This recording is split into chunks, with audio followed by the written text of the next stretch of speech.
Bonjour, salut YouTube et bienvenue dans cette partie 4, du coup, toujours en présence de Rémi et du chat en live. N'hésitez pas Mais non, d'ailleurs si vous avez l'occasion. Shiny. Et voilà, et c'est ça. Et donc on nous présente ce qu'a Rémi dans les mains. Du coup, c'est un casque Vario, de chez Vario. Et alors c'est lequel? Parce que du coup, vous en avez trois. Moi j'en ai testé un, mais c'est le premier du nom. Alors ça c'est un VR2 qu'on reconnaît par sa face avant qui est extrêmement shiny. Brillante, un miroir. Ouais. Mais en fait c'est la base en fait qui est utilisée pour tous les casques qu'on a. On a une version qui s'appelle le VR2 Pro qui est à l'intérieur Mhm. un détecteur de comment ça s'appelle de main, un tracker de main Ouais, un tracking. Ok. pour les mains, oui. Ouais. Et sinon on a la version XR qui ressemble énormément. Qui, elle, par contre, a deux caméras devant. Tout autre objectif, voilà. On Et voit on pas voit. du tout. Si, en tout cas, on voit les deux trous. On voit les deux trous effectivement pour les caméras. Et le. Voilà. Ça, c'est les trois versions. Donc, une version de base qui fait VR seulement avec des contrôleurs, hein, qui fonctionne avec, de la même façon avec du SteamVR. Ouais. Et puis une version qui ressemble encore à la même vers Pro, la version Pro avec un capteur pour tracking de hand tracking. Ouais, tout à fait. Tracker de main, comment on dit en français, un détecteur. Ouais, détecteur de main. Enfin, on dit un tracking en fait. Ok, jeu de vilain. Et puis la dernière version qui permet de faire ce qu'on appelle le VST, la version XR, qui est en fait extraordinaire. C'est vraiment, c'est vraiment extraordinaire. Le XR1 est fantastique. Ouais, et on va y revenir tout de suite forcément. Mais d'abord, petite question de The Sound Gamer qui nous dit, mais du coup, pourquoi le Vario n'a pas un énorme FOV? Et je pense pouvoir apporter la réponse que finalement Vario c'était une autre philosophie. Mais tu vas nous en dire plus, Rémi. Non, ça serait bien d'avoir un casque qui a le 200 degrés de field of view et l'human resolution. En fait, ça serait bien d'y arriver, d'avoir les deux en même temps. Mais il faudrait une centrale électrique. Il faudrait. Un nucléaire peut-être, oui. Ah oui, parce qu'en fait, ces casques-là, alors c'est peut-être pas la spécificité de tous les casques, mais du coup, par rapport, on va dire, à un Star VR ou par rapport à un Pimax, on se retrouve avec deux DisplayPort pour alimenter le tout. Star VR, n'est-ce pas, qu'on a vu tout à l'heure, et il a deux USB-C. Ouais. Là, nous avons un Vario VR2 et qui a un petit peu plus long. Ouais. Oula, quelque chose qui est tombé. Ah oui, c'est beaucoup plus long. Et qui a deux USB-C. D'accord. Voilà. Et donc, il faut le PC qui va bien avec pour alimenter tout ça. Ouais. Et mais la performance dont on a besoin est assez grosse. Ouais. Et ceci dit, c'est exactement le... Pardon? J'allais dire le minimum recommandé pour le Star VR, c'est 2080 Ti. Ouais, c'est ça. Je confonds tout là maintenant. Vario, oui. c'est 2080 Ti. Ouais, après j'imagine que pour le Star VR, c'est aussi des grosses cartes graphiques, je pense. Ça tournait bien avec un 1080 Ti en fait. Ah ouais, d'accord. Ok. Après, tout dépend du jeu, j'imagine, et de ce qu'il doit afficher et de son degré d'optimisation.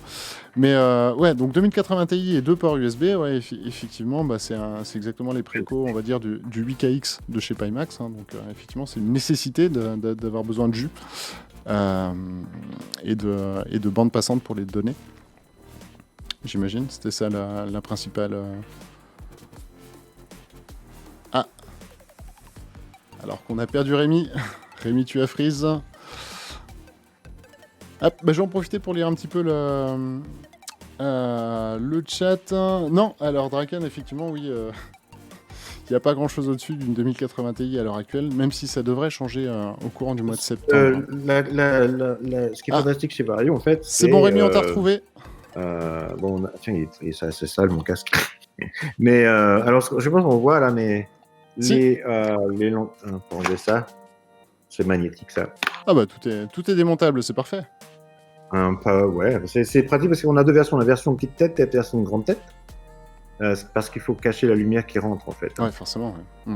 Et donc voilà, d'autre part, ça aussi, ça s'enlève. Je peux enlever le scratch, je peux le laver. Ouais. Bah oui, pour les soucis d'hygiène, c'est plutôt pas mal, ouais.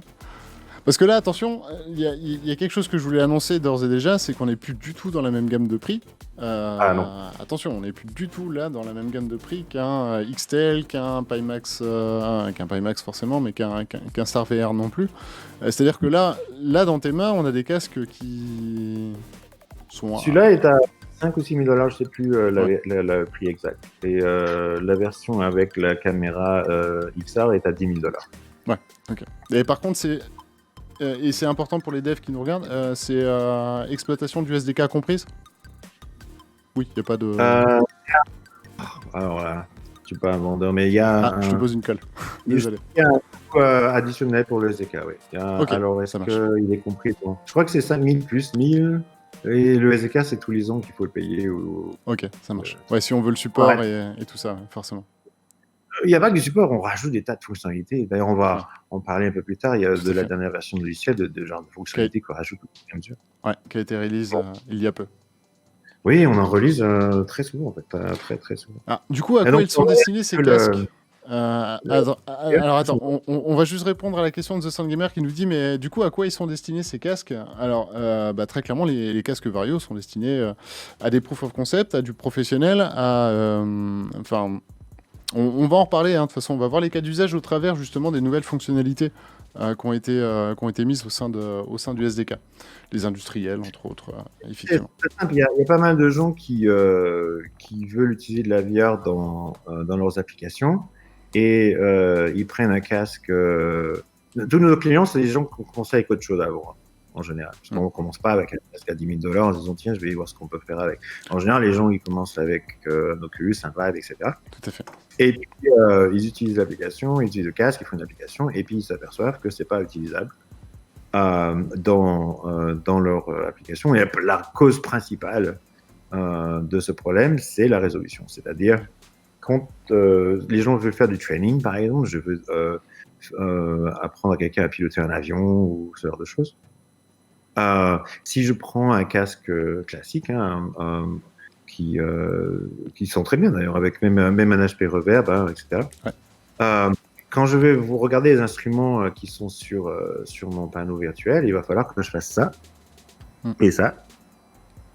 Pour aller voir ce qu'il y a dessus. Et alors, ça s'appelle du negative training. C'est-à-dire, ce qui se passe, c'est que les gens qui font du training avec ce genre de dispositif, ils apprennent que pour pouvoir utiliser l'appareil, il faut qu'il bouge dans tous les sens.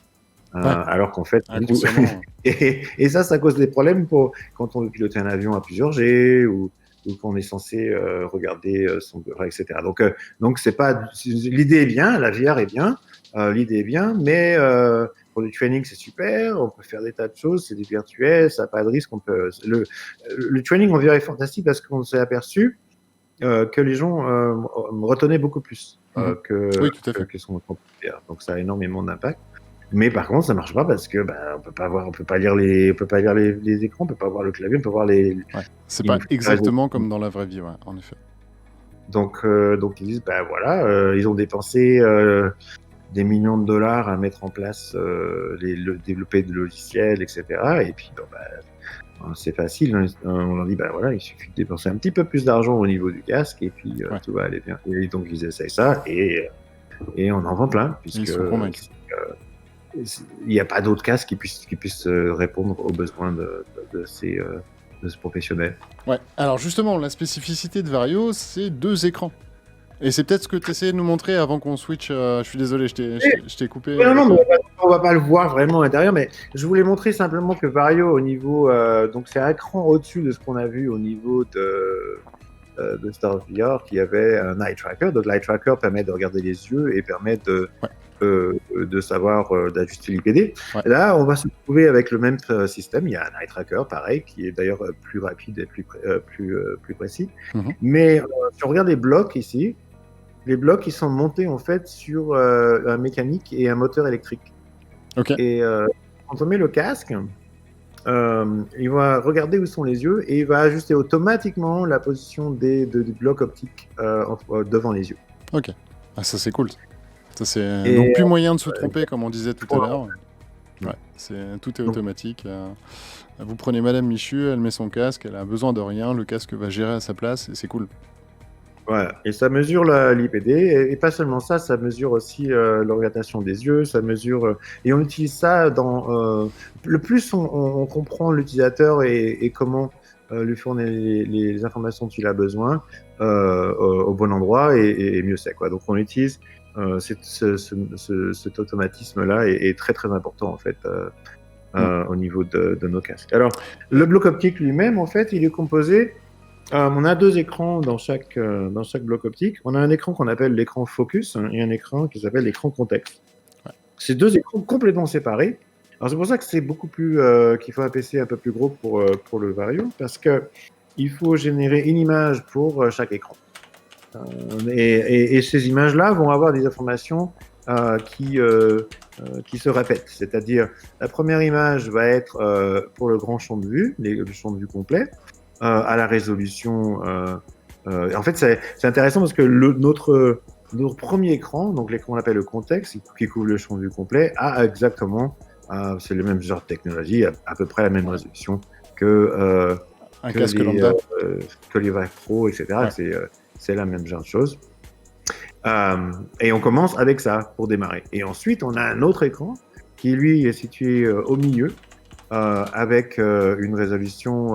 Donc, la résolution de l'écran n'est pas forcément supérieure à la résolution de l'écran de focus. C'est pas de même genre de résolution que l'écran contexte. Mais ce qu'il y a, c'est qu'il est tout petit.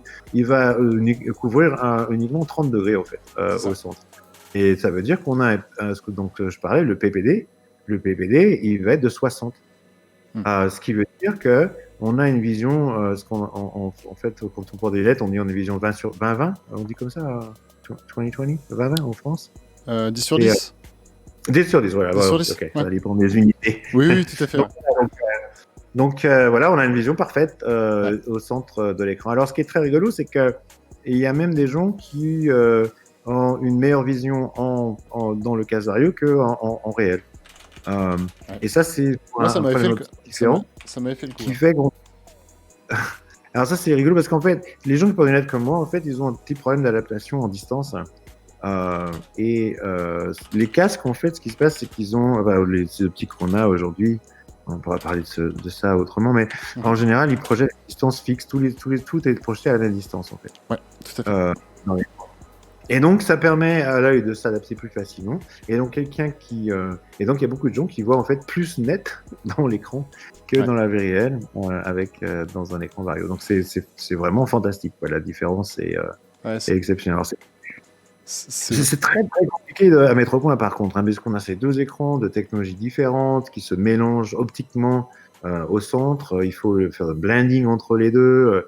Quand on bouge, pour faire tout ça, c'est très très très compliqué. Donc ça coûte assez cher et voilà. Donc c'est pour ça, on vend pas les casques chers juste parce qu'on peut les vendre cher, mais c'est parce que c'est assez cher à fabriquer.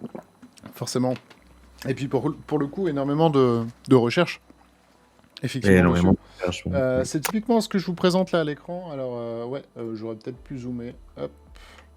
Je vais vous le zoomer, mais effectivement, le rendu est exactement ce qu'on aperçoit à l'écran, avec une moins grosse nuance entre les deux écrans. Moi, j'ai pas trouvé qu'il y avait une nuance entre l'écran de focus et l'écran de contexte si énorme que ça. Enfin, en tout cas, par rapport à ce que je présente à l'écran. Mais en gros, il faut bien vous rendre compte que l'écran de contexte qu'on a, donc c'est toute la partie autour, c'est l'équivalent en termes de définition d'un Pimax 5K, quelque chose comme ça. C'est déjà de la haute résolution, c'est du 30, que je me rappelle, c'est du 35 ppd, je crois. Oui. Ouais, donc c'est effectivement à peu près ça. Et par contre, au centre, vous avez donc l'écran de focus, et c'est là où vous voyez net de chez net. Et moi, moi j'ai fait 2 expériences avec votre casque.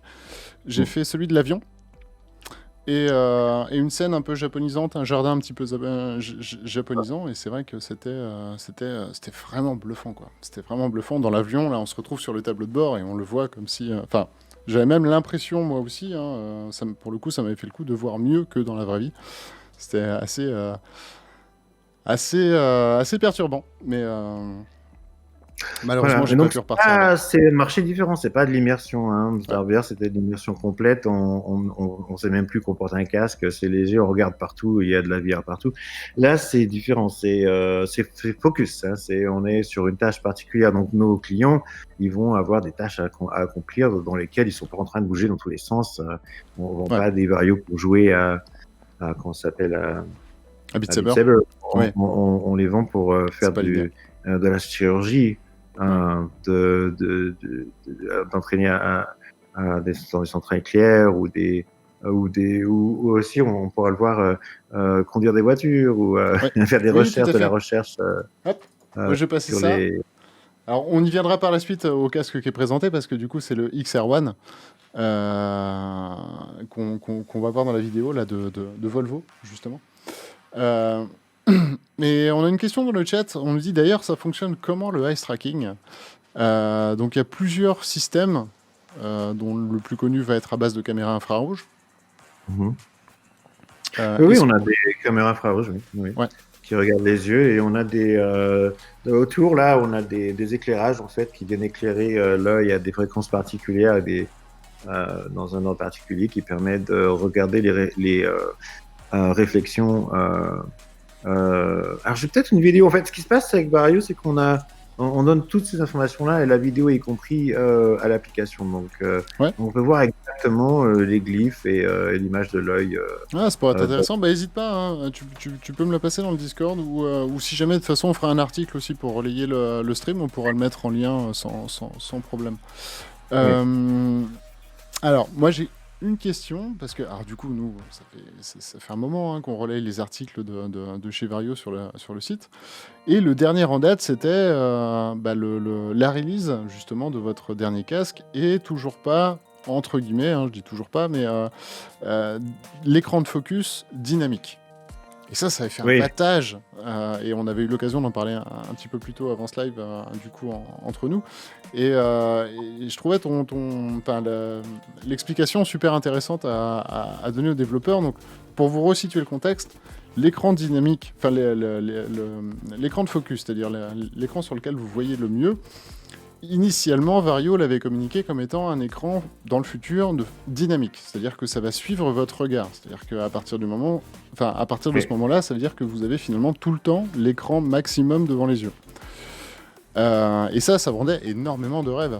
Et finalement, petit rollback, effectivement, sur la dernière release, ils ont dit, voilà, on a un prototype, ça fonctionne, mais on ne le commercialisera pas parce que ça coûte.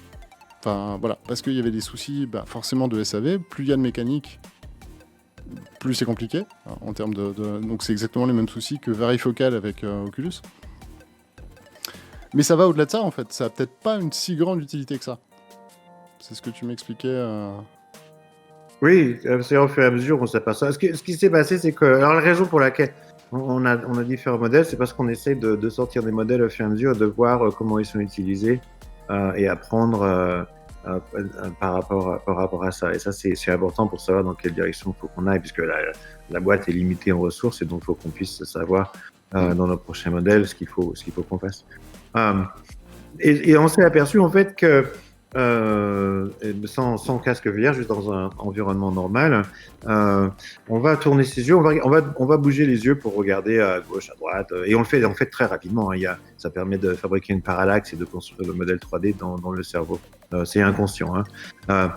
Donc les yeux bougent tout le temps. Mais en fait, si on regarde un objet qui va se situer aux alentours, on va dire, des 30 degrés, eh bien naturellement, et vous pouvez faire l'expérience, vous allez tourner la tête. Vous allez, en fait, c'est très rare, en fait, que vous ne bougez pas la tête et vous tournez les yeux complètement dans cette direction-là pour regarder l'objet qui est là-bas. Parce que c'est pas du tout naturel, en fait. Dès que l'objet il sort des 30 degrés, on tourne la tête. Alors, ce qui se passe quand on porte un casque Vario, naturellement, en fait, la partie de l'écran à haute résolution va se retrouver naturellement, très souvent, là où on regarde, en fait. Parce que c'est ce qu'on fait au niveau naturellement. Alors, ça marche pas tout le temps. Par exemple, quand on conduit une voiture et qu'on veut regarder dans les rétroviseurs à gauche, à droite, ce sont des situations dans lesquelles effectivement on va aller faire du glance et pas tourner la tête. Et là, on récupère de la basse résolution au niveau vario. Il y a d'autres situations dans lesquelles les gens veulent regarder les têtes horizontales, mais ils travaillent beaucoup avec des choses qui sont en dessous. Ça, c'est par exemple les chirurgiens, ils aiment bien être debout, regarder devant, mais peut-être baisser les yeux pour leurs opérations. Donc là, et on est un peu asymétrique. La partie haute résolution devrait être peut-être un peu plus basse.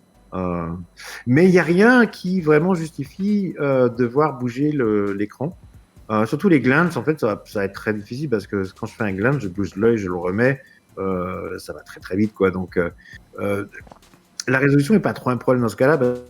Ce qui se passe, c'est que plus je bouge les yeux rapidement et moins j'ai de résolution de toute façon. Ouais, tout à fait. Donc, c'est pas très important qu'on aille mettre une image haute résolution à gauche et à droite de rétroviseur, parce qu'en fait, quand on fait ça, on regarde juste si on voit quelque chose. Et d'ailleurs, si on veut vraiment voir s'il y a quelque chose dans le rétroviseur, à ce moment-là, on va tourner la tête et regarder le rétroviseur. Donc, ce qui s'est passé, en fait, c'est qu'on s'est aperçu que c'est pas super utile, en fait. Ça coûte, par contre, ça coûte beaucoup plus cher. Ouais, c'est ça. C'est une sacrée prouesse technique. C'est compliqué. Hein. Ouais. C'est lourd.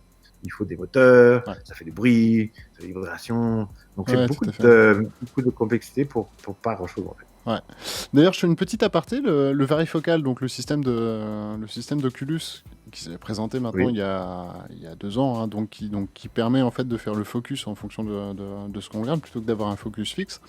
C'est quelque chose auquel tu crois, ça, pour Oculus? Parce que c'est vrai que... Le varifocal, oui, c'est on va dire, un improvement. C'est quelque chose ça permet d'améliorer la qualité de perception. Il n'y a pas de alors encore une fois, il n'y a pas de varifocus sans eye tracking, hein, c'est clair. Bien sûr. Donc avant qu'ils ajoutent du varifocal dans tout, il faut déjà qu'ils ajoutent du eye tracking dans tout. Oui, forcément. Et puis bon, le problème du varifocal, c'est le calcul au niveau du GPU. Parce que maintenant, je me retrouve... En fait, c'est pas que l'optique qui change, c'est que l'optique doit changer, mais ça change les calculs aussi et la distorsion. Et donc ça, c'est très coûteux en fait au niveau rendu. Donc c'est pas facile à mettre dans du composant, on va dire,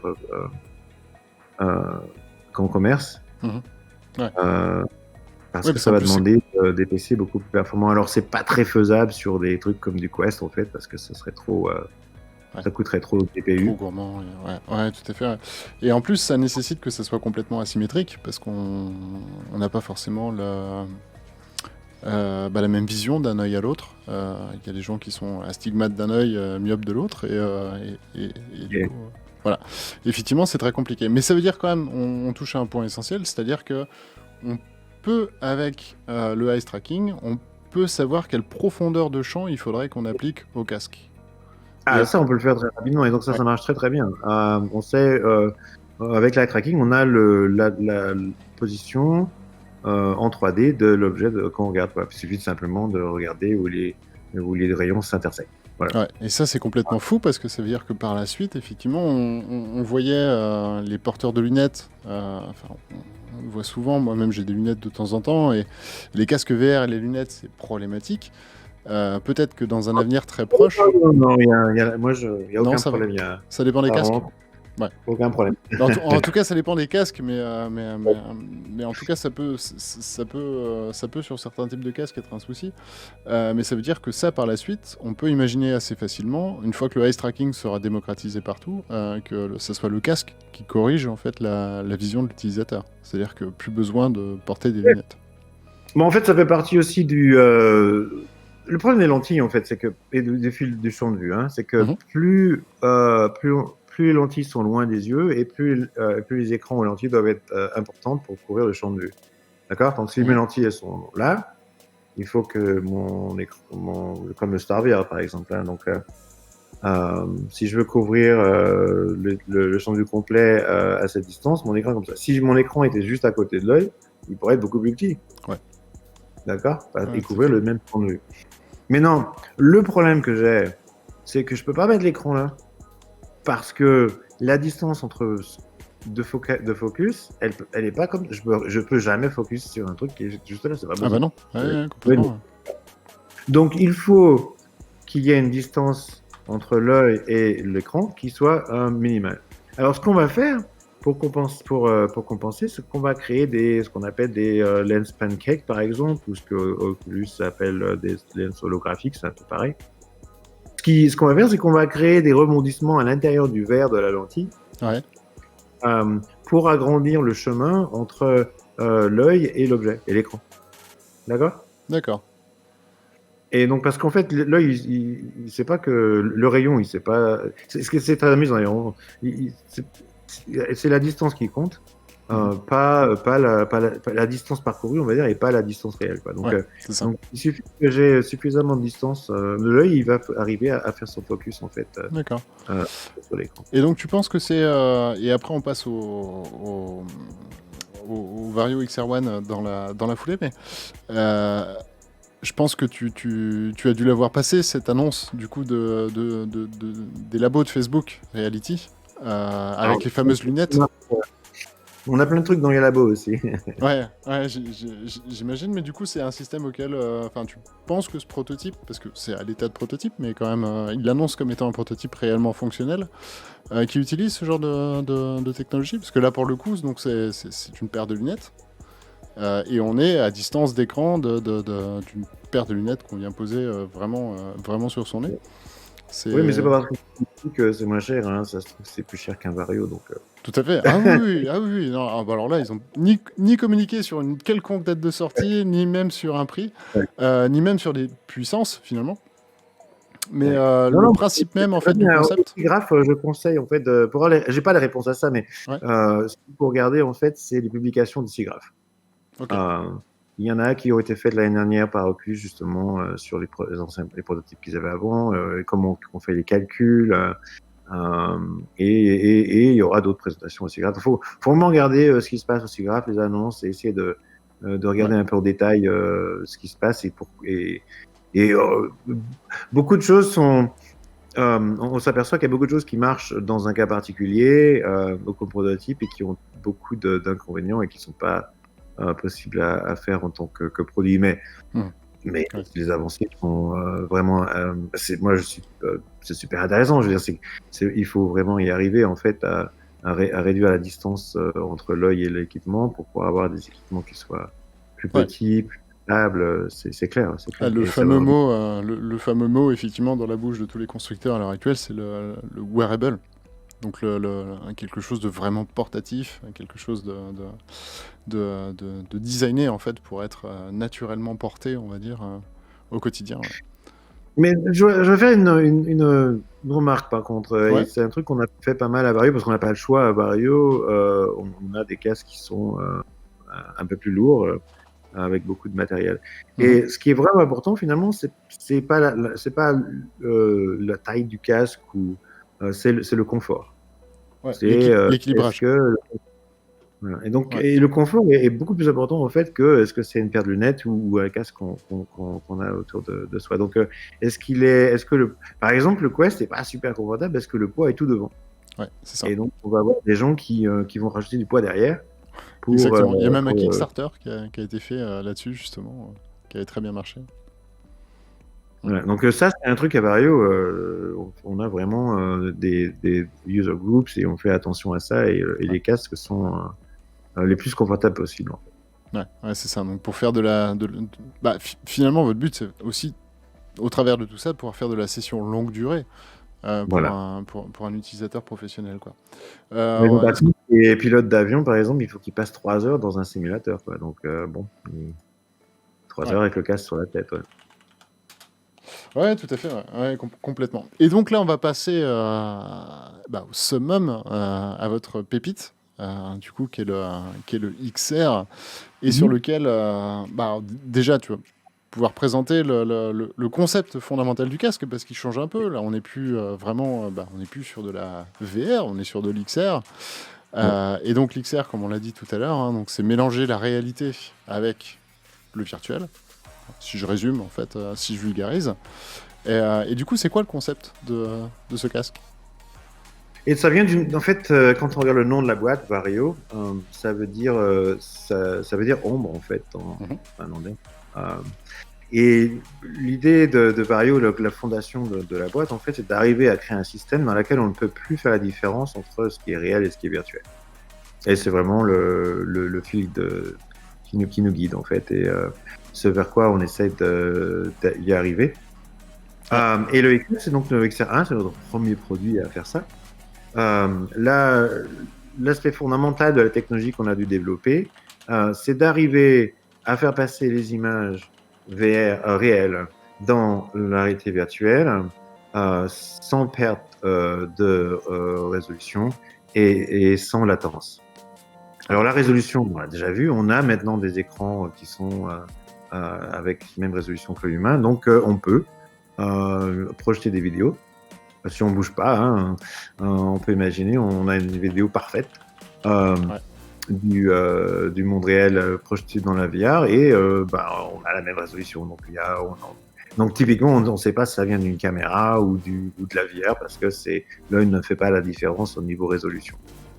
Maintenant, il y a des tas d'autres problèmes. Par exemple, il y a les problèmes de HDR, c'est-à-dire les caméras, ils n'ont pas la même, ils savent pas voir des choses super brillantes ou super sombres. Il faut qu'ils adaptent. Les caméras doivent adapter leur luminance en fonction d'une mesure globale, on va dire. Et donc, ça, c'est pas comme les yeux fonctionnent pas comme ça. Donc, il y a des différences qui sont quand on bouge et que les choses varient, en fait, on s'aperçoit qu'il y a un petit peu de choses différentes. Ceci dit, le problème principal, en fait, et c'est pour ça que Microsoft fait HoloLens ou pas mal de casques AR, en fait, n'ont pas du tout la technologie qu'on a décidé de faire à Vario, c'est que la plupart des technologies, c'est ce qu'on appelle, ils font des see-through, c'est-à-dire il y a une lentille qui va être transparente et on va voir directement au travers de la lentille le monde réel, d'accord ? Et ce qu'on veut, c'est qu'on veut mélanger une image virtuelle à l'image du monde réel dans la lentille qui est visible à l'œil humain. D'ailleurs, c'est très rigolo le mélange en fait de deux images, hein, donc celle qui vient du monde réel directement et celle qui vient du monde virtuel dans un casque comme HoloLens.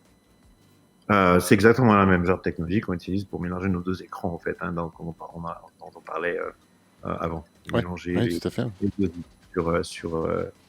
sur la lentille. Hein. Donc, alors ce qu'on a fait, c'est qu'on a fait un système, et c'est vraiment unique, et on a bossé énormément là-dessus, qui permet d'avoir une latence de moins de 10 millisecondes entre l'image réelle et l'image vue par l'œil. Et ça, c'est très, très, très court. Pourquoi ? Parce que non seulement il faut avoir le temps, déjà il faut du temps pour que les photons puissent imprimer le capteur. Et ça, en fait, ça prend beaucoup de temps, en fait. Ça prend le plus de temps quasiment au niveau des... D'ailleurs, c'est ce qui prend la plus grande partie du temps des 10 millisecondes, c'est d'arriver à simplement capter l'image réelle dans les capteurs des caméras. Le deuxième truc qu'il faut faire, c'est prendre cette caméra et l'envoyer numériquement. Il y a des problèmes de distorsion, etc. Mais il faut l'envoyer numériquement aux écrans. Et nous, on le fait en passant par le GPU, puisqu'on va mélanger, en fait, des images réelles et des images virtuelles dans le GPU. Donc, il faut envoyer ces images-là dans le GPU. C'est des images haute résolution, je le rappelle. C'est du cas, etc. Donc, c'est très lourd à renvoyer. Et une fois qu'on a un GPU, en fait, il faut le renvoyer une fois qu'on a mélangé. Il faut le renvoyer au niveau des écrans. D'accord ? Et après, une fois qu'on l'a renvoyé aux écrans, il faut que les écrans, ils l'affichent. Ouais, c'est ça. Un écran pour l'afficher, l'écran, il balaye l'image et c'est pas tout d'un coup pouf ça arrive à l'écran, c'est qu'il faut balayer, il faut suffisamment de maintenir les pixels allumés suffisamment longtemps pour que l'œil puisse voir l'image en fait. Donc on arrive à faire ça dans 10 millisecondes. 10 millisecondes.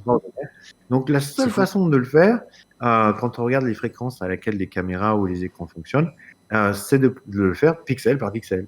C'est pas possible de le faire image par image. Parce que si on fabrique une image et qu'on l'envoie, on l'a déjà perdu. On est déjà à plus de 10 millisecondes, juste pour une des étapes dont j'avais signalé. Donc on a un système qui travaille à très haute fréquence et qui va malheureusement utiliser plus de GPU que sur d'autres systèmes. Alors, donc on va utiliser le GPU pour faire plus de mélange et de maintenance et tous ces calculs-là. Ce qui fait que l'application a, elle, un petit peu moins de GPU que si on branchait un casque comme un casque lambda. Ouais, tout à fait. Mais Mais ce que je trouve génial, moi, là-dedans, c'est qu'il faut bien se rendre compte que du coup, que ça soit la réalité ou que ça soit le virtuel, finalement, tout n'est que pixels. Et Voilà. du coup, vous faites absolument ce que vous voulez. Et ça rejoint la notion de shaders dont on parlait dans la partie 1. Mais ça veut dire que vous faites ce que vous voulez, quoi. Si vous voulez que dans la réalité, il fasse nuit, alors que finalement, c'est plein jour, enfin, au sein du casque, il fasse nuit, que vous voyez donc tout comme dans la réalité, mais qu'il fasse nuit, alors que finalement, c'est plein jour, bah, c'est complètement de l'ordre du possible. Voilà. Mais en fait, là, on a donc sous ces fonctionnalités-là, on les rajoute au niveau du logiciel, Mhm. on les développe au fur et à mesure. Et on a une nouvelle release tous les mois. Après, Ah, moi, je voulais parler de la release 2.4 qui vient en fait, qui est sortie avant la fin ah, du mois, donc il y a presque un outil là. ouais. Et Ah, on a fait un webinaire, donc j'aurais voulu parler de différentes, tout à fait. fonctionnalités qu'on a. Et je suis dessus. Et on peut commencer d'ailleurs avec le Reality Reflection Alors, API. oui, donc, par rapport à ce qu'on racontait, alors il y a en fait, bon, c'est juste une vidéo qui tourne en boucle. Alors, on voit sur la vidéo, en fait, deux boules, hein, Mhm. et la plupart de l'image est réelle, hein, d'accord? Tout est réel dans l'image, sauf la boule de droite. Ouais. C'est vu du casque, hein, directement enregistré du casque, hein, au travers de notre logiciel. Et la source de lumière, eh ben, c'est une source de lumière LED qui est réelle, hein, c'est une source de Ouais, lumière tout à fait. réelle, qui va immédiatement faire. Alors, on voit qu'il y a un peu de latence, c'est rigolo d'ailleurs. Quand il allume la lumière, donc on regarde l'ombre sous la boule, elle met un petit peu de temps avant Ouais. de venir. Elle met un petit peu de temps avant de se dessiner, en effet. Elle se dessine progressivement, en effet. Voilà. Donc là, on va s'apercevoir que c'est comme ça qu'on sait laquelle est vraie et laquelle est pas vraie. Parce que si on n'est pas, si on regarde pas ces détails de timing, il est impossible de savoir laquelle est la boule réelle et laquelle est la boule virtuelle. On y arrive, quoi. On est vraiment très très proche de mélanger les objets et c'est impossible de savoir lequel est vrai, lequel est pas vrai. Hmm. Du coup, Et on The peut Sun... aussi, alors j'ai une anecdote qui est très rigolote, c'est qu'on a fait ça avec deux voitures. On a mis deux voitures de taille réelle, hein. Ouais. Ça, c'est autre chose. Dans notre système, ça, c'est un truc complètement différent entre Vario et un autre système comme HoloLens, par exemple. Dans HoloLens, on va voir le field of view de l'image réelle, c'est toute l'image. Le field of view de l'image virtuelle, c'est que le centre. Les vidéos qu'on voit de HoloLens Ouais. sur le web, etc., c'est truqué. L'image, en Oui, c'est fait, ça. elle est complètement coupée au centre sur 30 degrés, quoi. Il n'y a rien Ouais. sur les côtés. En Sur la fait, plupart de l'image, on ne peut pas mettre d'image virtuelle. en fait, Alors que ce qu'on voit là, ce qu'on voit ça sur ton écran, c'est exactement l'image qu'il y a dans le Vario. Le champ de vue dans lequel je peux mettre des images virtuelles ou des images réelles est le même. c'est absolument tout l'écran, ouais. En effet, pour vous donner un ordre d'idée sur HoloLens, alors ça a été augmenté avec le HoloLens 2, qui commence à être diffusé, mais sur le HoloLens 1, faut bien s'imaginer qu'en fait, on a une portée holographique, enfin, on a des hologrammes sur à peu près l'équivalent d'une feuille A4 dans votre champ de vision portée à bout de bras. C'est à peu près ça en règle générale, hein, on n'est pas à 1 ou 2 centimètres près. Alors que là, effectivement, on est sur l'intégralité du FOV. C'est-à-dire que là, sur un Vario, un Vario XR1, vous êtes à combien de FOV du coup? Ah, c'est le même. Donc la caméra, elle fait 87, je crois, 87. Non, non, non, l'écran fait 87 et les caméras fait plus. Parce que si vous bougez la tête, il faut mettre un peu de marge, en fait. Ouais. Ouais, donc voilà, donc c'est pas un champ, c'est pas un FOV extraordinaire, on n'est pas sur du Pimax, on n'est pas sur du Star VR, on n'est pas tout ça, mais par contre, de notre côté, tout ce que vous pouvez voir, et cette fameuse, ce fameux traitement pixel par pixel fait partie intégralement de votre champ de vision. Donc ça, c'est la même chose sur une voiture. Voilà, donc la voiture, elle est en entier, on la voit en entier dans le champ de vue. Ouais, Et donc là, quand on allume l'éclairage, en temps réel, la voiture va avoir la réflexion de l'éclairage sur la voiture. Voilà. ouais, Et- c'est quand même assez fou. C'est quand même c'est assez bien. fou de se Ah, dire. et un autre truc qu'on fait aussi, c'est que, on ne le voit pas sur cette vidéo-là, mais on peut calculer l'image. Si on sait que la voiture est sur un plan, ce qui est généralement le cas, on peut calculer la projection de l'ombre de la voiture par les éclairages virtuels ou réels, et on va calculer donc une ombre. Et cette ombre-là, on va l'utiliser pour changer l'intensité lumineuse des pixels qui viennent de la caméra. Mhm. Autrement dit, je peux faire de l'ombre, je peux ajouter de l'ombre les objets virtuels vont projeter de l'ombre dans le monde réel. Ouais, Et effectivement, donc avec le but qu'on puisse plus faire le distinguo du coup entre l'un et l'autre. On nous demande quelle est la résolution des caméras. Alors j'imagine, oui, enfin c'est les caméras donc pour le XR1. Alors, elles sont pas tout à fait. Alors, les caméras sont en 45 ppd pixels par degré. Donc, elles sont pas tout à fait. On peut pas arriver à 60. C'est un problème de bande passante en fait. On utilise un câble USB, un troisième câble qui est un câble Thunderbolt. Ouais. Alors bon, il faut que je vous raconte ça aussi. Il y a de la technologie là-dedans aussi, puisqu'en fait, les caméras, elles ont trop de résolution pour pouvoir les traiter en fait. Et ce qu'on va faire, c'est qu'on va envoyer deux images. Envoyer une image de full field of view de la caméra avec une résolution un peu inférieure et une image de résolution supérieure, mais on va la cropper au centre de l'écran. Et si vous avez l'eye tracking qui en marche, ça c'est autre chose ça. Oui. Mais si vous avez l'eye tracking qui est en marche, en fait, alors, on parlait de dynamique avant au niveau des écrans, mais là on le fait carrément au niveau des caméras, c'est-à-dire que dynamiquement, on va pouvoir décider quelle région de la caméra va être transmise en haute résolution et quelle région n'est pas transmise en fonction du regard de l'observateur. Ça a du sens? Ouais, tout à fait. Oui, complètement. Complètement. Alors attends, parce que je crois que je me suis un petit peu perdu dans la vidéo, c'est pour ça que du coup je regardais mon écran de contrôle. Non, c'est bon, j'ai remis sur le... Hop. Donc voilà, ça c'est une des choses. Alors, au fur et à mesure, on rajoute les fonctionnalités dans nos SDK pour que ce soit très facile à utiliser pour l'utilisateur. Alors, par exemple, typiquement, ce qu'on a dû faire, c'est trouver un moyen de transférer et de capturer du HDR au travers des caméras. Parce que les caméras ne sont pas HDR. Alors, ça veut dire quoi? Ça veut dire que s'il y a une source lumineuse très, très puissante, en fait, ça risque de couvrir tous les pixels et l'image entière va être blanche. On n'aura aucun détail dans l'image. On est obligé de faire un peu de prendre plusieurs prises, en fait, dans les différentes bandes de contraste pour arriver à construire On a un cube map de lighting, en fait. Ouais. Pour reconstruire l'image derrière, éviter de cramer en fait effectivement l'image. Bah oui, parce qu'effectivement les caméras s'adaptent en fait l'aperture, enfin la vitesse, l'obturateur. Oui, l'aperture. L'obturateur du coup est beaucoup moins rapide, on va dire, sur les caméras que l'œil humain en fait. Du coup, c'est le principal problème. Mais ça c'est pareil en fait. Finalement, c'est que du hardware. On va attendre. En fait, là, il n'y avait pas de recherche sur le sujet tant qu'on n'en avait pas besoin, parce que finalement, sur un appareil photo... On peut converser, on le voit bien sur la voiture, l'éclairage qui est assez violent en intensité, il arrive quasiment immédiatement. Il y a un petit délai, on le voit, mais ça, c'est parce qu'il nous faut un peu de temps pour le mesurer, en fait. Il faut... oui, forcément, ça rentre... Le logiciel pour compenser les défauts de hardware, en fait. Ouais, ça rentre forcément dans les calculs, complètement. Hop, on nous dit, j'ai l'impression que l'image est floue, sauf la voiture. Ça, c'est plutôt la capture qui fait ça, ou c'est... J'imagine que c'est pas flou au sein du casque, la pièce. C'est plus une question de capture. Il y a moins de résolution sur les bords qu'au centre. C'est donc ce dont je parlais avant, c'est la quantité d'images qu'on envoie en temps réel. Elles sont en 90 Hz, les caméras. Va dépendre de là où on regarde. Ok. Donc ça répond à la question. Et on avait une deuxième question qui était du coup, on est capable de faire des shaders en temps réel. Ça c'est autre chose. On va en parler un peu plus tard de ça. Point d'interrogation, mais effectivement, c'était ce qu'on avait commencé à voir. C'était ce qu'on avait commencé à voir. Une nouvelle fonctionnalité, passons à la suite. Aussitôt après, alors la suite, du coup, c'était le Real-Time Video Shader. Ah voilà. Justement. Donc on répond parfaitement à ta question, The Sound Gamer, du coup.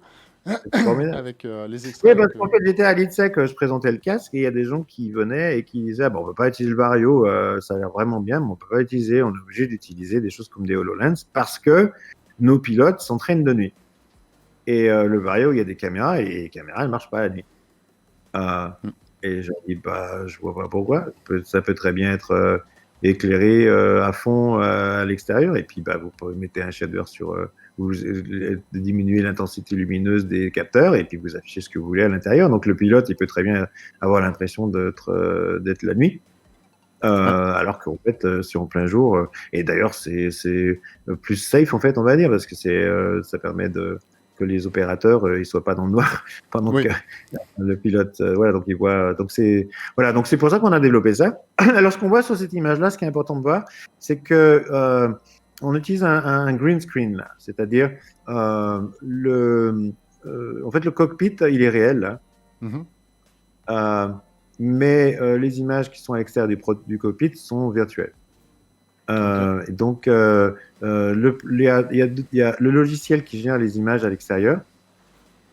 Il va en fait calculer une image de nuit en fonction de. C'est pas du tout je mets que le vert. Hein. Je fais toute une simulation d'énergie. Je simule un capteur infrarouge qui va visualiser la température des objets plutôt que la couleur des objets. D'accord. Donc ça, c'est un système un peu compliqué. C'est pas nous qui faisons ça. C'est dans le logiciel de simulation. Donc toute la partie extérieure au cockpit qui est verte, c'est calculé scientifiquement, on va dire, par un logiciel qui n'est pas un logiciel Vario. Et alors, tu arrêtes l'image un peu là sur. Et par contre, les mains et le cockpit intérieur, ça, c'est un shader qu'on a pris. On prend l'image réelle et on met un shader qui n'est pas scientifiquement correct, hein, mais qui met les images dans la même intensité et dans les mêmes colorimétries, en fait. Et donc, ça passe parfaitement et ça permet donc, on le voit là, de simuler un vol de nuit tout en étant, en fait, de plein jour. Et en fait, quand on regarde l'image de gauche, là, la photo à gauche, ça, c'est l'environnement qu'on a utilisé pour filmer ce qu'on voit à droite. Ça, c'est top. Alors, ce qu'on appelle c'est un green screen, en fait, qui, en fait, est fait, là, il est plutôt couleur moutarde, on va dire. On a le droit d'utiliser dans notre logiciel, on peut utiliser jusqu'à 4 différentes couleurs qu'on associe à green screen. Ce qui veut dire que sur ces couleurs-là, dans l'image réelle, on va les remplacer avec des images virtuelles. Et on le voit, il a posé en fait sur son bureau comment on appelle ça, des joysticks professionnels. Et en fait, bon, j'ai tort. En fait, le cockpit, il est pas réel du tout. En fait, il est virtuel. Seuls les contrôleurs du coup sont réels dans cette image-là. Voilà. Et donc, mais ça, c'est vraiment le but de Vario. C'est il faut pouvoir mélanger du réel et du virtuel. Et que ce soit pas discernable. Tout à fait. C'est une sacrée mission. C'est une sacrée mission. Le casque, évidemment, il est un peu cher, mais quand on regarde l'équipement qu'il faut avoir, l'installation, par contre, elle est beaucoup moins chère. Quoi. Et c'est vraiment là où on a énormément de clients. C'est parce que nos clients ont l'habitude d'avoir à acheter des sphères, des projecteurs compliqués, énormément quand on regarde le prix de ça, c'est beaucoup plus cher en fait que le prix d'un casque Vario et son utilisation. Tout à fait. Qui est-ce qui développe derrière les applications? C'est vous qui développez les applications en même temps sur mesure pour vos clients ou vous faites appel à des prestataires ou... Les clients ont déjà leur application en général. D'accord. Elle existe déjà et vous la portez sur le casque. Voilà. Donc Boeing, Airbus. Oui, dernièrement, on a fait une application. Enfin, Boeing a apporté leur application de simulation de navette spatiale. Oui, tout à fait. On a vu les vidéos. On avait vu les vidéos effectivement là-dessus. C'était assez impressionnant. Ouais. En effet. Donc le shader, en fait, il est programmable. Si on va plus loin dans la vidéo, tu peux voir aussi un écran avec des sliders qu'on présente au niveau interface et on peut faire un peu ce qu'on veut sur chacun des pixels qui vient de la caméra.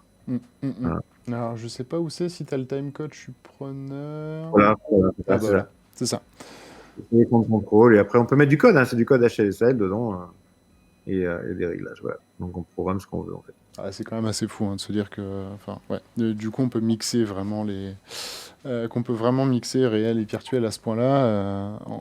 Je pense que c'est la première fois en fait où on a un système qui permet d'exécuter des shaders sur le monde réel.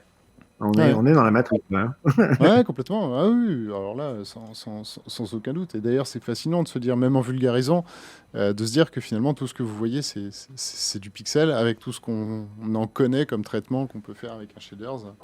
Du coup, voilà, les possibilités sont infinies, clairement. Clairement. Je précise qu'on est sur, enfin, pendant qu'on est sur cet écran-là, je précise que du coup, votre SDK, il est téléchargeable. Enfin, je veux dire, Il est libre, oui. Il est libre, Il est c'est ça? et on peut l'utiliser même sans le casque, en fait. Il suffit sans le casque, en fait, avec la souris, on peut se déplacer à gauche, à droite et tourner. Mhm.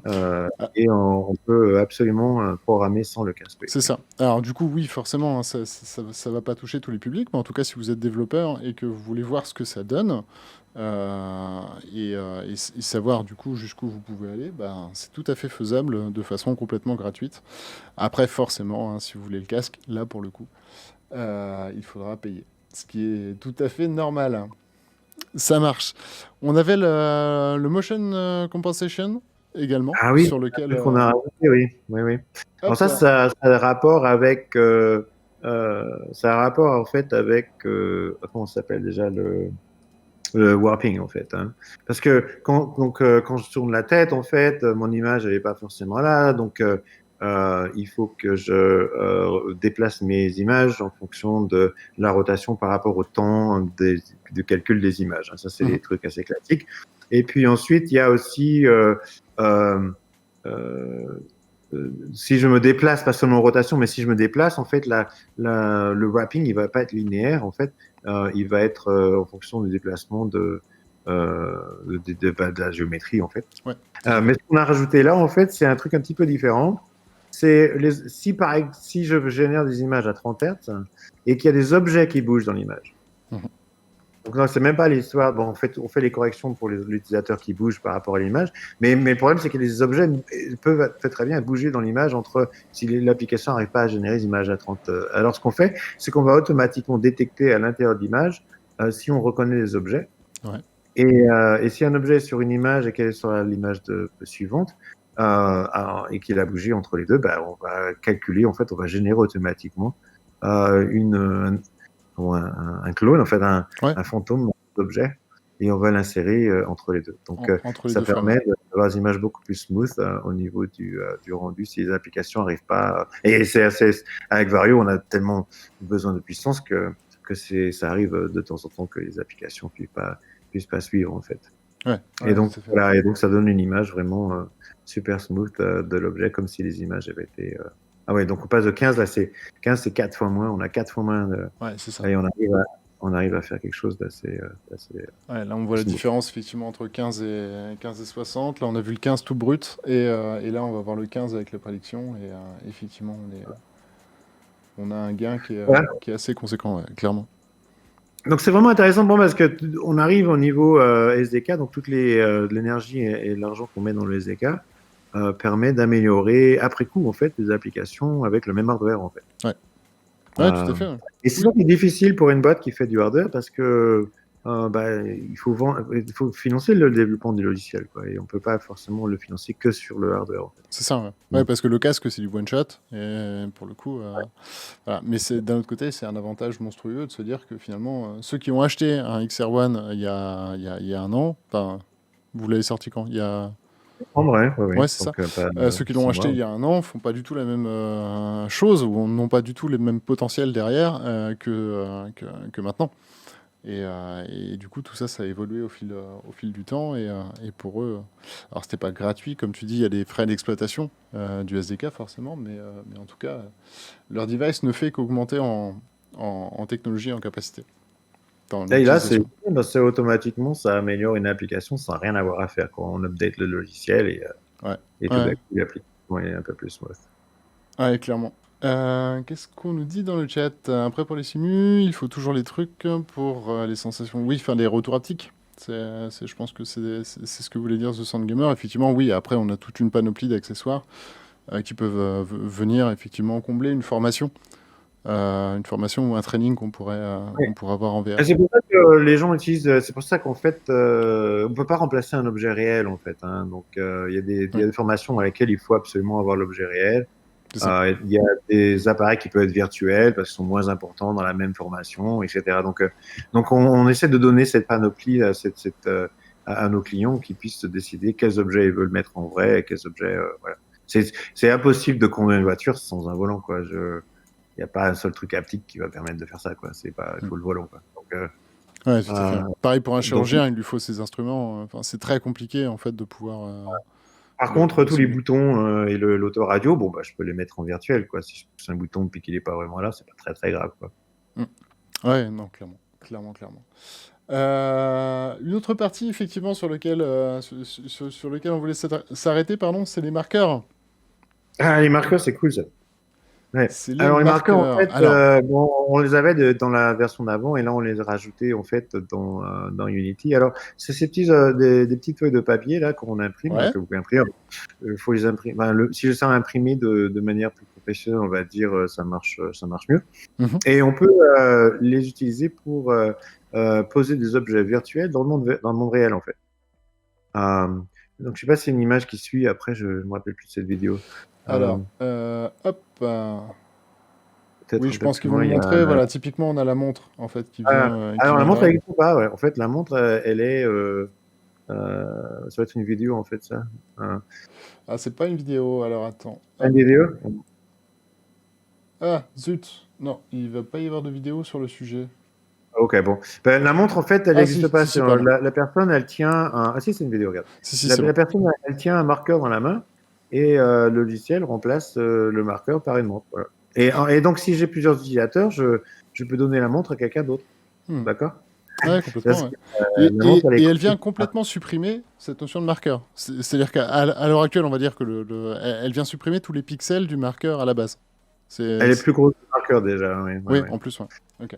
Ouais. Et donc, on peut mettre des marqueurs sur un peu tout. Et alors, ce qu'on fait au niveau de marqueurs, c'est rigolo. Par exemple, j'ai un cockpit, encore une fois, cette histoire de cockpit, avec un écran dans le cockpit. Alors, ce que je vais faire, c'est que je vais mettre un marqueur à la place de l'écran dans le cockpit. Donc, maintenant, je sais exactement où il est l'écran.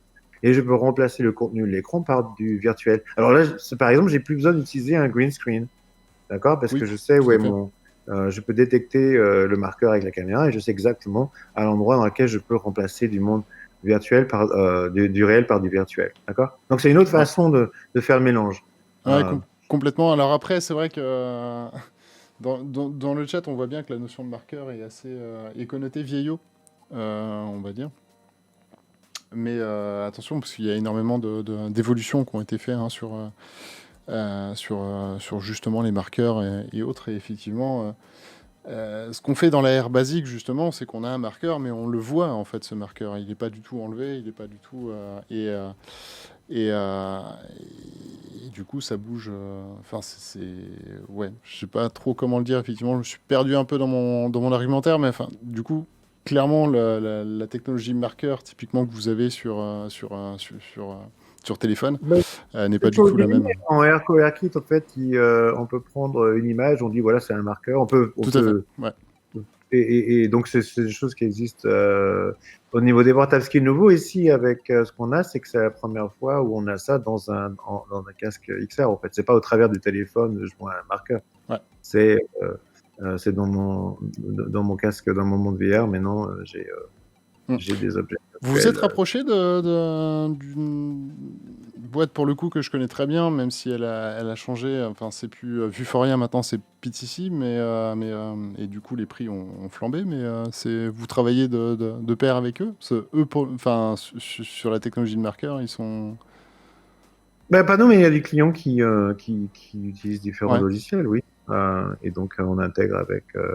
D'ailleurs, c'est autre chose. On a des différentes technologies de tracking. Ben, là, on voit que le casque, nous, on le livre en standard avec le tracking Lighthouse. Mais il y a plein de gens qui ne sont pas du tout contents avec Lighthouse. D'abord parce que ça ne marche pas dehors, déjà, pour commencer. Parce que le logiciel, c'est très, très pénible pour installer le logiciel de Lighthouse. Il faut installer Steam, il faut un mot de passe, il faut installer Steam VR, il y a des trucs qui s'update de temps en temps, on ne sait même pas pourquoi, et ça ne marche plus. Donc, c'est pas, ça peut être bien pour les gens qui font des jeux vidéo et tout ça, mais qui ont une pièce dédiée. C'est pas super. Ouais, non, faut une pièce dédiée, Alors voilà, oui, effectivement, les Lighthouse, c'est ce qui était, et c'était mon feedback également, hein, c'est que pour tous les professionnels, c'est même pas la peine d'y penser. Enfin, très très peu sont ceux qui vont vous dire, je peux faire avec. Donc on a en fait un système où on remplace les faces avant et dans le SDK, on a un module qui permet à des boîtes qui sont spécialisées dans le tracking de faire des plugins à la fois hardware et logiciel. Ouais, Inside Out. Pour le Vario. Donc, des compagnies comme Arc, par exemple, qui est utilisée par Volvo, qu'on a vu, qui est une des seules à fournir quelque chose qui marche à l'extérieur ou dans une voiture qui bouge, quoi, parce que la voiture est. Ouais. Un Lighthouse, ça marcherait pas du tout dans une voiture. Quoi. Oups. Ah, du coup, on a pris de l'avance. Ça, c'est cool. On était sur le multi-app. Bah écoute, c'est ton moment. On va parler de ça. C'est vraiment très cool. Alors, regardez cette app, c'est fantastique. Je suis dans un casque XR et c'est un peu ce que je parlais avant avec Meta Chromium. Ouais. Je vois un cockpit et je vois un paysage. Eh bien, le cockpit est généré, c'est un logiciel fait avec, je crois, c'est Unity, donc c'est une application qui fait des cockpits. Et le paysage, c'est Google Earth qui tourne en fait en OpenVR directement de Steam. Et donc, voilà. Et donc, je peux mélanger plusieurs applications en même temps. Mixer à volonté. Pour faire la simulation. Et ça, je vous en parlais avant, ça, c'est l'avenir. Et donc, je crois qu'on est les seuls aujourd'hui à fournir ça au niveau logiciel, d'arriver à mélanger directement deux applications. Il suffit de lancer une application A, l'application B, et les deux viennent se mélanger dans le casque. Là où il y a de la transparence au niveau du cockpit, et bien les autres applications vont pouvoir être visibles. Ouais, tout à fait. Ouais. Oui, après, c'est vrai que tu le présentes de façon c'est très simple, mais clairement à développer, ça n'a pas dû être si simple que ça. Ça, c'est la magie, c'est arriver à faire quelque chose qui est super simple à utiliser, c'est un peu la magie d'Apple et de Vario dans la XR, en fait. Ouais, tout à fait. Tout à fait. Ça, c'est fantastique parce que la personne qui a développé le cockpit, il n'avait aucune idée et les gens qui ont fait Google Earth, forcément, ils n'avaient pas du tout été prévus pour faire ça. Quoi. Mais ça marche impeccable. Alors, je peux rajouter autant que je veux. Hein. C'est pas rien à deux, mais je pourrais avoir, comme je disais, un tableau de bord virtuel. Je pourrais échanger des tas. Les gens, c'est pas ça, des gadgets. En fait, je pourrais avoir des gadgets. Je pourrais avoir une montre virtuelle. Je pourrais avoir un téléphone virtuel pour pouvoir répondre au téléphone pendant que je suis en VR, etc. Et tout ça, ça peut être des applications séparées qui viennent se mélanger dans le. Ouais, des gadgets ou des widgets d'ailleurs. Des widgets, ouais. Alors ça, c'est purement VR, mais ça peut être VR et XR. Hein. Certains objets qu'on voit là pourraient être réels aussi. Ouais, complètement. Ouais. Ok, ça marche. Et du coup, la reconnaissance d'objets, ça, j'imagine que c'est peut-être pour un futur proche, mais on pourrait imaginer effectivement que du coup le casque repère notre téléphone et ne laisse transparaître que le téléphone au sein de l'application ou un clavier, typiquement. Voilà, c'est pour ça qu'on utilise des marqueurs aujourd'hui. C'est plus simple, il suffit d'avoir un marqueur sur le téléphone et on sait faire ça comme ça. On peut aussi, voilà, mais effectivement après avec de l'AI, etc., on peut commencer à faire sans marqueur, mais apprendre, on peut déjà faire avec le marqueur. Ouais, tout à fait. Mais c'est vrai que moi, c'était un petit peu mon but et j'ai commencé à faire des POC, des proof of concept là-dessus, sur le fait que faire reconnaître en fait un clavier dans le Quest, notamment au travers de ces caméras, et pouvoir faire en sorte en fait qu'il détourne notre propre clavier pour qu'on puisse taper. Et, ou une chef de bière, effectivement. Non, mais ça, autre chose, c'est une autre fonctionnalité qu'on a dont j'ai pas parlé du tout. Ça s'appelle et on y trouvera des vidéos sur l'internet à ce propos-là. C'est en fait notre capacité à avoir un écran full resolution, copie de l'écran, y compris écran virtuel, dans le casque XR. Et ça, c'est ce qu'on appelle Workspace. Alors ça, c'était des fonctions qu'on a annoncées avant. Alors ça permet en fait d'avoir un écran virtuel qui est d'ailleurs de meilleure résolution que les écrans réels en fait, puisque on arrive à afficher un écran de meilleure résolution que le moniteur, que même le moniteur plus haute résolution que vous avez, il va être de moins bonne résolution que ce qu'on peut voir dans le casque.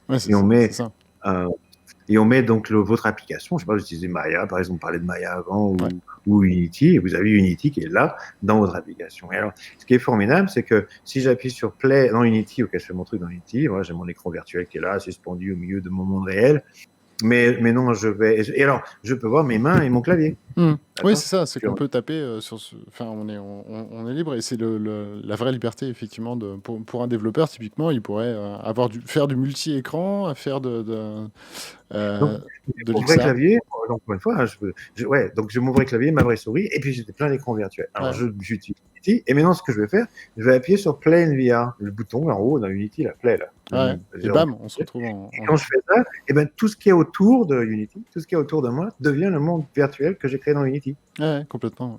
Ouais. Mais ça serait magique. Hein. Je veux dire, c'est le rêve que quasiment tous les développeurs de VR, hein, finalement, pouvoir se retrouver instantanément, en fait. Parce qu'à l'heure actuelle, le process est très long, c'est très compliqué.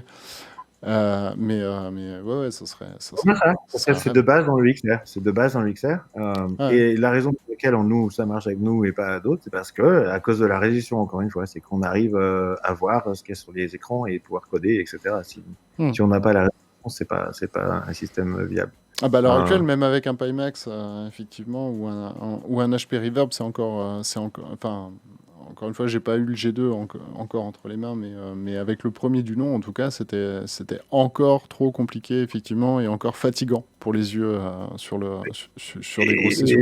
Et ces dispositifs sont que VR, hein, ils sont pas XR, ils n'ont pas le VST, donc on est dans un monde différent là, en fait. Ah ouais, vous êtes complètement sur un segment à part. Et bah c'est cool. Alors je sais pas ce qu'en pense le chat de tout ce qu'on a pu voir. C'est très long. Parce que on a balayé énormément de sujets. Hein.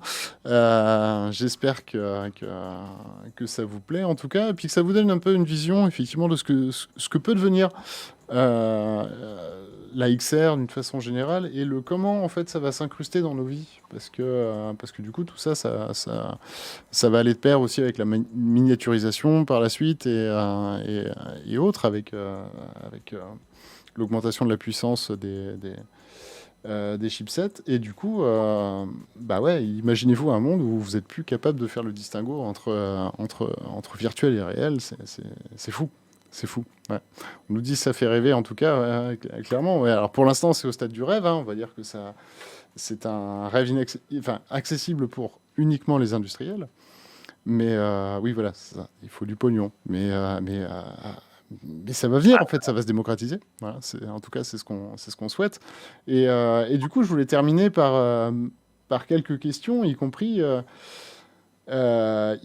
celle de quid du grand public pour vous, en fait. Enfin, est-ce qu'un jour, Vario utilisera ses connaissances, ou vendra ses connaissances, hein, d'ailleurs, ça peut se faire aussi comme ça, pour du grand public à ton avis, est-ce qu'un jour... Ouais. Ça va dépendre... le problème, déjà, c'est que on a besoin d'ordinateurs de GPU de plus en plus performants. On a besoin de... c'est pas que le casque, quoi. C'est tout ce qui va avec. Oui, bien sûr, c'est tout un écosystème. Nous, quoi, je veux dire. Ouais, clairement. On passe nos propres CPU, nos propres GPU, nos propres...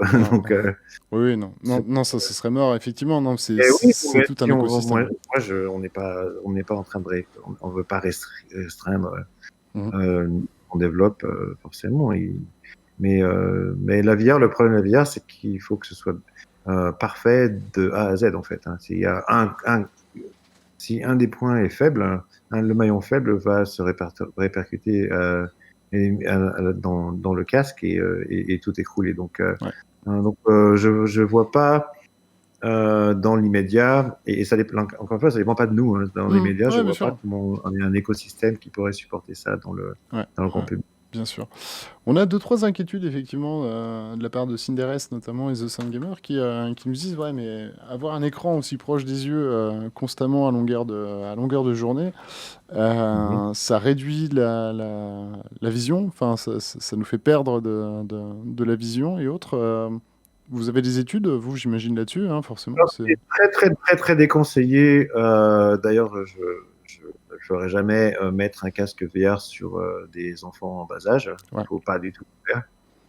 Mais une fois que cette étape est passée, les yeux sont formés, ça n'a pas d'importance. En gros, oui, ça a énormément d'impact sur les enfants. Oui. Ouais. Donc sur les enfants, effectivement, il ne faut surtout pas le faire. Généralement, les médias nous disent 13 ans. Il y a des études, bon voilà. Voilà. Oculus a fait des études assez poussées de ce côté-là. Ouais. Nous, on n'a pas trop de vision qu'au moins de... Non, c'est sûr. C'est sûr. Après, à part un petit-fils d'un Nibiera, d'un émir Ouais. arabe ou autre qui pourrait se payer ça pour Noël. Ouais, effectivement, c'est pas tellement votre problématique, mais ouais. Non, mais c'est sérieux, c'est une question.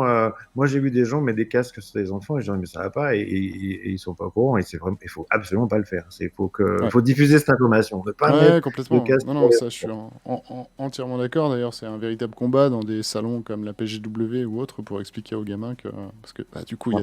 il y a tous les âges, hein, Oui. pour expliquer que du coup, c'est compliqué. Partenariat ou échange avec Nvidia, AMD pour vos projets, typiquement, On travaille tout le temps avec Nvidia, j'imagine, hein. et pas trop AMD en fait, mais Ouais. c'est un problème de ressources en fait à ce niveau-là. Mais oui, on pourrait rien faire sans travailler très très proche de Nvidia pour qu'on puisse alimenter nos casques, oui, c'est sûr. Ouais. Ouais. Et du coup, pour revenir rapidement sur les études, effectivement, normalement, un homme adulte ne perd pas de vision, mais par contre, vous aurez de la fatigue oculaire. Mais c'est pas la fatigue oculaire qui vous fait perdre, en fait, de la vision. Par contre, bon, moi j'ai un peu peur des systèmes laser quand même. Je dois dire que je suis pas très. Ouais, L'Oculus, il a un vibrateur. Vous savez comment ça marche, hein. Il y a un truc qui vibre à super haute fréquence qui balaye un laser ouais, sur différents endroits de l'œil pour. Et si ce truc s'arrête, ne serait-ce qu'un dixième de seconde, eh ben, ça fait un trou dans l'œil. Donc, bon, moi j'ai un peu peur de ces trucs-là, moi, je dois dire. ouais. Ouais, en effet. En effet, c'est vrai que du coup, ouais, il y a différents styles de techno qui, pour l'instant, sont. Ah, pour l'instant, ça ne s'est jamais arrivé. Ça, ça n'est jamais Bah, on arrivé. va pas dire, hein. Voilà. Mais effectivement, ils Ça n'iront pas n'arrivera nous le jamais. dire. Je croise les doigts que ça n'arrive jamais, jamais. Draken qui nous dit effectivement la vision ne baisse pas par rapport aux écrans, c'est d'autres facteurs, génétique, croissance. Donc la croissance notamment, bah, la croissance c'est pour les enfants, hein. Mais, Les écrans ne font que fatiguer les yeux, hein, en effet. Donc ça se rapproche de, de ce que je disais tout à l'heure. Et Cinderès qui nous dit bah du coup je vends mon Quest. Ouais non pour l'instant, enfin c'est au stade d'inquiétude, mais c'est vrai que bah, c'est vrai que tout ça avance très très vite et que du coup, bah, on verra si des moi, je fois. trouve qu'on a énormément de chance. On a la chance, et moi un peu plus de chance que d'autres peut-être, mais d'être au milieu de tout ça et de voir l'évolution, d'avoir accès à tous les différents appareils qui Ouais, existaient, du même le DK1. cardboard, Ouais, et de pouvoir, dans la même journée, voir l'évolution de la technologie ouais, et comprendre tous ces paramètres. Parce que pourquoi? Parce qu'en fait, la VR, ce qui est important, c'est que ça, pour moi, c'est que ça permet d'apprendre comment le corps fonctionne. En fait, enfin, on apprend plus moi, j'ai appris des tas de choses par rapport à comment le sur cerveau l'œil. fonctionne, Ouais, etc. la De la plasticité VR. du cerveau et effectivement, il y a eu beaucoup Et beaucoup d'études de fait. Mm. c'est fondamental. Donc, je pense qu'on a beaucoup de chance en fait. Et on arrive, on peut même bricoler les choses soi-même. Il y a des gens qui changent les lentilles des casques. Il y a des gens qui, je veux dire, Change les écrans. on en est encore à un monde où c'est ouvert, quoi. Ouais, Et bon, ben, comme toute technologie, au fur et à mesure, ça va devenir de plus en plus, on va dire, industrialisé et compacté voilà, et il sera miniaturisé. moins ouvert. Oui, c'est ça, oui. Ouais. Donc profitons-en, quoi, profitons-en. Ouais, complètement. Mais quand on regarde l'évolution entre 2013, l'arrivée du DK1, le fameux Kickstarter de Palmer Luckey, et ce qu'on a maintenant, c'est considérable ce qui s'est passé en quelques années en termes de recherche. Alors c'est vrai que nous, que ce soit des joueurs, des passionnés, des professionnels, on en voudrait toujours plus et plus vite, Ah oui. et moins cher. Mais d'un autre côté, quand on prend un tout petit peu de recul, c'est considérable ce qui se fait à l'heure actuelle en termes de recherche pour justement ces médiums. Très bonne question de Lulu Laglu également. Et elle faisait partie de ma trame. Dans 10 ans, pour toi, la VR, enfin, ça ressemble à quoi? C'est... C'est difficile de prévoir parce qu'en fait, euh, il n'y aura pas de VR sans utilisateur. Donc, en fait, Hmm. c'est pas tellement ce qu'on pourrait fabriquer, c'est ce que les gens vont vouloir, en fait. Donc, Ouais. Il faut que le marché perce, quoi. Il faut qu'on arrive à faire percer le marché, quoi. C'est un peu l'idée. donc aujourd'hui, Pas encore en fait. Il y a Oculus qui a dépensé énormément d'argent pour avancer de ce côté-là. C'est des milliards de dollars qui sont dépensés. Il y a nous, nos clients dépensent beaucoup d'argent à fabriquer des expériences avec et voir ce qui marche, ce qui marche pas. Donc voilà. Donc pour un moment, il faut que ça puisse correspondre à des besoins d'utilisation réelle, quoi. Je pense qu'au niveau professionnel, on n'a aucun problème. Au niveau Vario et le marché professionnel, ça s'ouvre de plus en plus. Il y aura de plus en plus d'applications et qui ne sont pas forcément. Ça peut être du training de personnes chez Carrefour pour savoir comment ils vont vendre une machine à laver ou la réparer. Donc on va avoir, ça va se diffuser beaucoup plus. Hein, ça va être beaucoup plus diffusé au niveau professionnel. Et là, il n'y a aucun doute dans mon esprit. Les professionnels, les installateurs, les vendeurs, tout le monde aura de la VR. Ça me paraît absolument vrai de ce côté-là. Alors, est-ce que ça va être utilisé pour d'autres choses? Je sais pas. Le gaming, le jeu vidéo en tout cas, va être forcément une source assez importante également. Le gaming, oui, effectivement, oui, ça c'est sûr, ça marche très fort.